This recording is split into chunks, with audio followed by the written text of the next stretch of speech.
Assalamualaikum warahmatullahi wabarakatuh. Di sini kami akan mereview tentang jurnal perancangan data warehouse perguruan tinggi untuk kinerja penelitian dan pengabdian kepada masyarakat dari Universitas Kristen Duta Wacana yang beranggotakan saya sendiri Nadia Pramudia Mahendra dengan NIM 2201556008 dan teman saya bernama Andriansa Aji Kurniawan dengan NIM 2201556006. Baik, saya lanjutkan Mas Nabil. Pendahuluan latar belakang, kualitas sebuah perguruan tinggi secara berkala dievaluasi oleh pemerintah.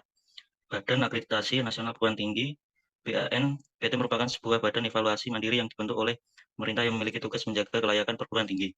Pada peraturan BAN PT nomor 1 tahun 2020 disebut ada dua jenis akreditasi yaitu akreditasi perguruan tinggi (APT) dan akreditasi program studi (APS) yang dilakukan dengan menggunakan instrumen akreditasi yang disusun berdasarkan standar nasional pendidikan tinggi. Mengikuti kebijakan yang dikeluarkan oleh BAN, PT Program Studi Prodi Informatika Universitas Kristen Duta Wacana menyiapkan diri untuk melakukan APS dengan menggunakan instrumen akreditasi program studi nomor 4.0 APS nomor 4.0 yang terdiri atas dua orientasi utama, yaitu laporan kinerja program studi LKPS diisi dengan data kuantitatif dan laporan evaluasi diri LED berisi penjelasan komprehensif. Saat ini Prodi Informatika belum memiliki sebuah sistem terpusat yang dapat digunakan untuk mengisi borang akreditasi secara efektif dan efisien. Data yang digunakan untuk mengisi IAPS nomor 4.0 didapatkan dari beberapa sistem internal dan rekapan manual dalam kurun waktu yang sudah ditentukan. Sifat IAPS nomor 4.0 yang dianalisis mengharuskan Prodi untuk mengolah data tersebut menjadi sebuah laporan yang dapat merangkum kondisi Prodi dalam periode tertentu. Selain itu, data tersebut harus konsisten karena ada keterkaitan antar kriteria. Konsistensi data merupakan kunci dalam penulisan LKPS dan LID, sehingga penting bagi Prodi untuk memiliki sebuah repositori terpusat untuk meminimalisasi human error dan inkonsistensi data. Jadi, rumusan masalah. Mempertimbangkan latar belakang dan batasan masalah yang ada, maka masalah untuk penelitian ini dapat dirumuskan sebagai berikut. Bagaimana merancang sebuah data warehouse yang dapat digunakan untuk mendukung proses pengisian LKPS dan LID yang berhubungan dengan penelitian dan PKM. Tinjauan misalkannya yaitu di Indonesia implementasi data warehouse dalam berbagai aspek lingkungan perguruan tinggi sudah mulai dilakukan. Siseta, Wati, dan Ismailia merancang data warehouse untuk perpustakaan kampus menggunakan metode gimbal dengan rancangan Snowflake, skema yang digunakan untuk membantu pihak perpustakaan kampus untuk mengambil keputusan. Berbeda dengan skema Snowflake, skema menghindari redundansi data dengan melakukan normalisasi data dapat dimensi. Sementara itu, Prasetyo Sudijono Amborowati memanfaatkan data warehouse untuk perencanaan pemasaran perguruan tinggi dengan mengamati data calon mahasiswa baru. Laporan yang dihasilkan dari data warehouse digunakan untuk menentukan strategi promosi serta evaluasi pemasaran oleh pimpinan kampus. Sehubungan dengan aplikasi, beberapa penelitian menunjukkan penggunaan data warehouse sebagai solusi yang dipilih untuk membantu perguruan tinggi dalam mengisi barang akreditasi. Windarto menggunakan metodologi pengembangan business life cycle dengan model STAR-skema untuk membantu pengisian barang standar 3 yang mengenai data kemahasiswaan dan kelulusan. Selain itu, Windarto juga menggunakan data warehouse ini untuk mendukung pengambilan keputusan oleh manajemen fakultas, ternyata untuk mengetahui kualitas akademik baik dari mahasiswa maupun lulusannya. Irawati dan Kusumaningsih juga menerapkan hal serupa, yang memanfaatkan data warehouse sebagai pendukung dalam pengisian borang akreditasi standar 3. Irawati dan Kusumaningsih menggunakan 9-step metodologi milik Gimbal dalam perancangan data warehouse serta memakai skema bintang dengan alasan skema ini mudah untuk dipahami dibandingkan dengan skema yang lain.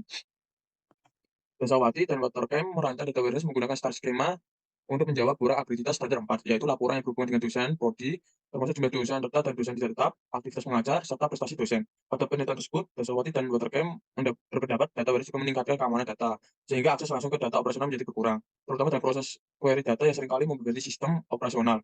Seperti dengan Irawati dan Kusmaningsih, dan Dasawati dan Watercamp, Sinaga dan Girsang juga menggunakan nine-step metodologi dan skema bintang untuk merancang data warehouse yang digunakan untuk menjawab borang akreditasi standar 3 dan 4 tentang mahasiswa dan alumni serta sumber daya manusia. Hasil analisis penelitian dilihatkan dalam bentuk bar chart dan pie chart untuk membandingkan hasil dari tahun ke tahun. Baik, landasan teori akreditasi menurut Peraturan Menteri Nomor 32 Tahun 2016. Akreditasi disebut sebagai sistem penjaminan mutu eksternal yang merupakan bagian dari sistem penjaminan mutu pendidikan tinggi. Pada pasal 2 dijelaskan dua tujuan akreditasi yang utama, yaitu menentukan kelayakan prodi atau perguruan tinggi serta menjamin mutu prodi atau perguruan tinggi di bidang akademik maupun non-akademik. Ada 5 prinsip dasar dari akreditasi, yaitu independen, akurat, objektif, transparan, dan akuntabel. Warehouse merupakan sebuah repositori berisi data historis yang dirancang khusus untuk mendukung proses pembuatan keputusan. Data pada repositori ini berasal dari sistem operasional dan sumber eksternal lainnya, melalui proses ekstraksi, transformasi, integrasi, dan pembersihan. Tujuan utama yaitu memberikan informasi tentang performa sebuah organisasi secara keseluruhan dan mendukung pengambilan keputusan lebih efisien dan akurat. Untuk itu, data warehouse memiliki struktur yang berbeda dengan data operasional. Sistem ini tidak dapat dipakai untuk proses analisis, karena berbagai alasan antara lain data di dalamnya terlalu detail, tidak ada sejarah data, dan memiliki performa yang buruk ketika harus melakukan query yang kompleks. Selain itu, data yang dimiliki oleh sebuah organisasi mungkin saja tersebar di beberapa sistem operasional, sehingga analisis tidak dapat dilakukan secara menyeluruh. Data warehouse memiliki beberapa karakteristik utama, yaitu berorientasi pada subjek, terintegrasi, non-volatil, dan yang terakhir time varying.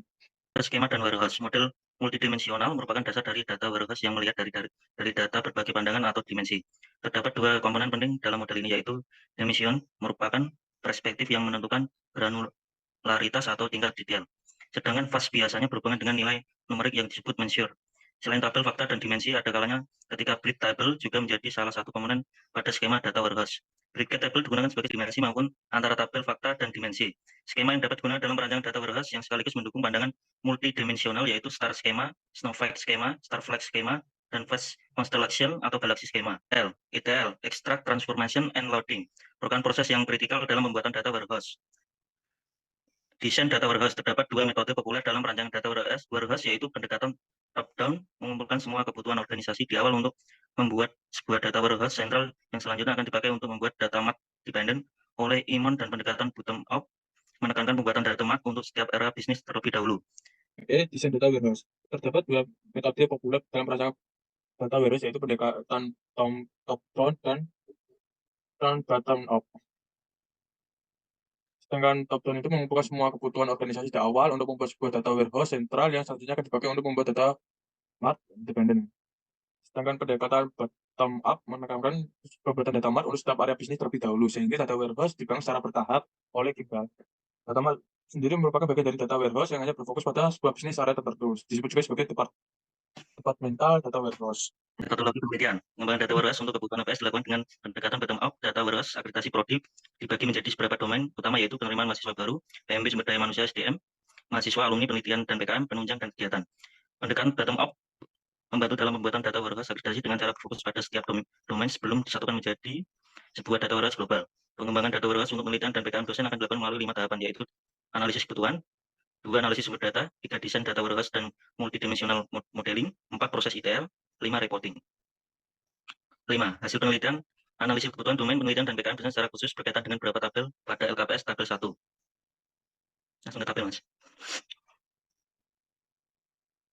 Ini merupakan tabel yang pertama ya, tabel LKPS yang berkaitan dengan penelitian dan PKM oleh dosen. Lalu tabel 2 yaitu kebutuhan data untuk pengisian LID.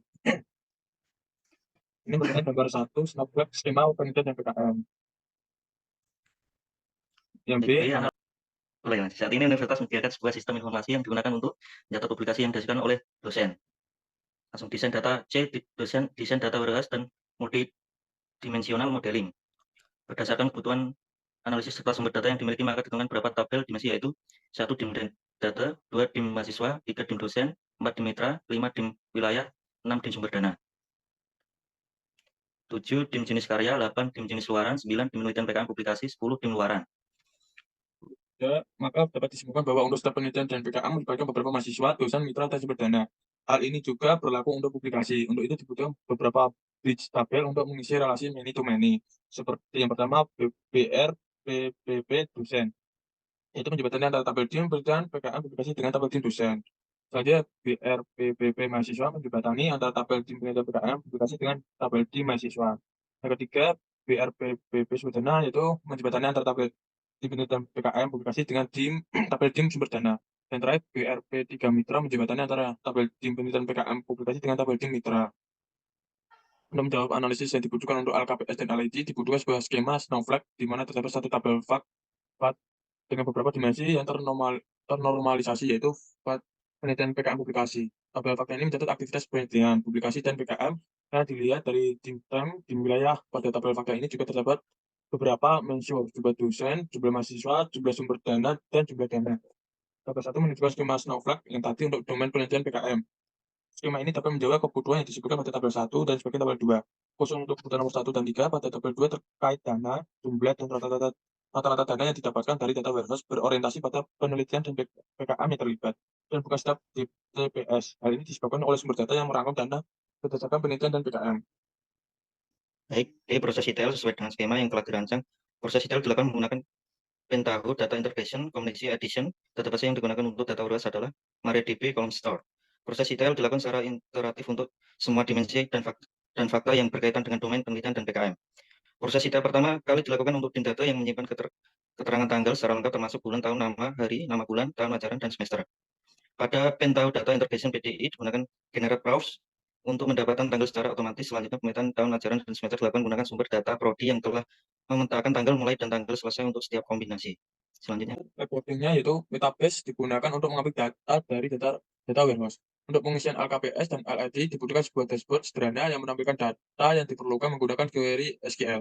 Khusus untuk LKPS, data diperlihatkan dalam bentuk tabel menyesuaikan dengan tabel yang sudah disediakan atau disiapkan oleh BANPT.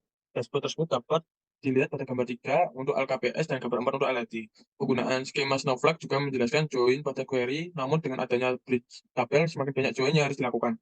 Secara khusus pada tabel 6A dan 7 pada LKPS tentang penelitian dan PKM yang melibatkan mahasiswa, digunakan cross join untuk menghasilkan data mahasiswa dan dosen. Pemakaian bridge tabel mengakibatkan bertambahnya kompleksitas query.